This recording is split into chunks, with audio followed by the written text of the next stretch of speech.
She was told she had 4 months to live, so she built an empire. She wrote a best-selling cookbook. She launched an app. A major tech company put her on stage in front of the entire world. Millions of people followed her, trusted her, bought her products, donated to her causes. And then one day, a journalist asked her one simple question. Her answer destroyed everything, because she was never sick, not even a little.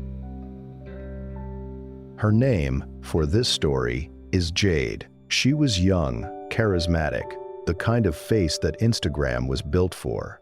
In 2009, she posted something that stopped her small following cold. She had been diagnosed with terminal brain cancer, 4 months to live. The doctors, she said, had given up on her. But she hadn't given up on herself. Instead of chemotherapy, she chose something radical. She changed her diet, whole foods, no sugar, no processed anything. And, she claimed, it worked. She didn't die, she healed. That story spread. Slowly at first, then like wildfire. Because people desperately want to believe the body can fix itself. That willpower is medicine, that a young woman who refuses to surrender to death can win. And Jade fed that hunger perfectly. She launched a wellness app, clean design, healing recipes, daily inspiration. It became one of the most downloaded health apps in her country. Then a major tech company chose her app to debut alongside one of its biggest product launches in history. She signed a book deal with a major publisher. The cookbook sold out.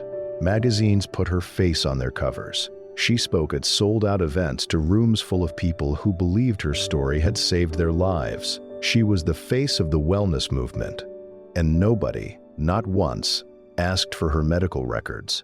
Nobody pushed for a doctor's name. Nobody demanded a single verifiable document because asking a dying woman for proof felt cruel. That feeling, that deeply human instinct to protect suffering people from scrutiny, was the real product she was selling all along, and she knew it. The money started moving, and with money came causes. Jade publicly pledged a portion of her revenue to charity. She named specific organizations. She went further. She aligned herself with a family whose son, a boy this story will call Oliver, had a real inoperable brain tumor. She claimed to share his exact diagnosis. She used his face, his story, his dying body as a backdrop for her brand. And she publicly promised that proceeds from her events and app sales would go directly to Oliver's family. Those donations never arrived. Investigators would later confirm that less than 2% of what she publicly pledged was ever transferred to any charity. But her followers didn't know that. They felt good buying her cookbook. They felt like they were helping a dying child while also healing themselves. That's the real architecture of a con. Make generosity feel like the transaction. When people believe they're doing something noble, they stop asking questions. But in 2014, people started asking anyway.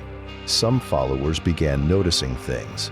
Dates that didn't line up, medical details that couldn't be verified. They posted online. Quietly at first. Jade's response, she didn't go quiet. She escalated. Suddenly the cancer had spread, not just her brain. Now it was in her blood, her spleen, her uterus, her liver. All at once, right as the doubts began, she was getting worse. What a coincidence. This is one of the clearest patterns in manipulation. Most people, when caught in a lie, retreat. They minimize. They apologize. Jade doubled down, because if her suffering grew louder, the cost of disbelieving her grew louder too.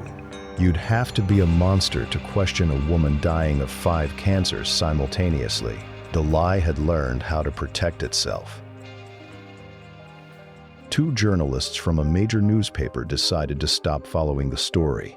They followed the money instead. They contacted every charity Jade had publicly named. One by one, the same answer came back. The donations hadn't arrived, or almost none had. They requested medical records. Nothing. They asked for documentation of any of the surgeries she had described in vivid detail across years of posts. Nothing. They contacted the publisher, the app partners, The event organizers. Not one entity in her entire empire could produce a single document connecting Jade to any cancer diagnosis, anywhere, at any point in her life. Then they sat across from her. They asked her directly, "Was any of it real?" She paused, and then she said, "No, none of it's true." No dramatic breakdown, no tears, no long explanation. Just a flat, almost calm admission that everything, the diagnosis, the healing, the near-death experiences, the surgeries, was fiction. The confession went public. The publisher pulled the book. Partners released statements. Her app was removed from stores. An empire built over years came apart in a single week. And Oliver's family, the real family with the real dying child, learned that the woman who had used their son's suffering as a marketing tool had sent them almost nothing.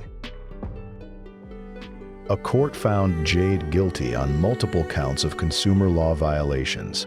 The fine came to over $400,000. She didn't pay it. She told the court she had no money. Authorities searched her home. Enforcement continued for years. With interest, the amount kept growing. No criminal charges were ever filed. She remained free. And Oliver's family received almost nothing. Jade didn't just lie. She built a system where the truth was socially impossible to demand. She used what psychologists call the pity play, manufacturing suffering so extreme that questioning it felt immoral.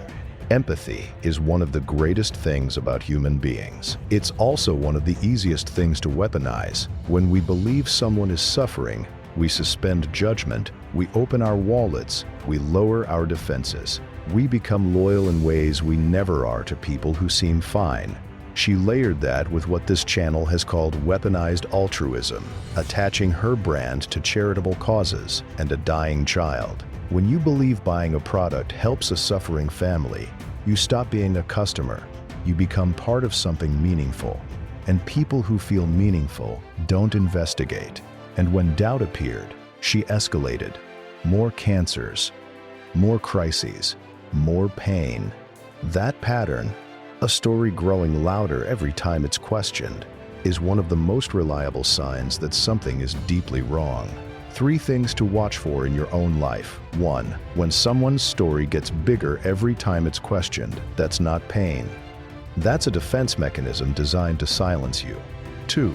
When inspiration and commerce are fused, when someone's suffering is also their product, follow the money before you follow the feeling. 3. The harder you feel it is to ask for proof, the more important it becomes to ask. The people who exploit empathy the most are always the ones who first taught you that asking for evidence was cruel. Your compassion is not a flaw, but it can become someone else's tool. Don't let it. If you've ever felt manipulated by someone who made you feel guilty for doubting them, you're not alone. These patterns are everywhere once you know what you're looking at. Subscribe because the next story is already darker than this one.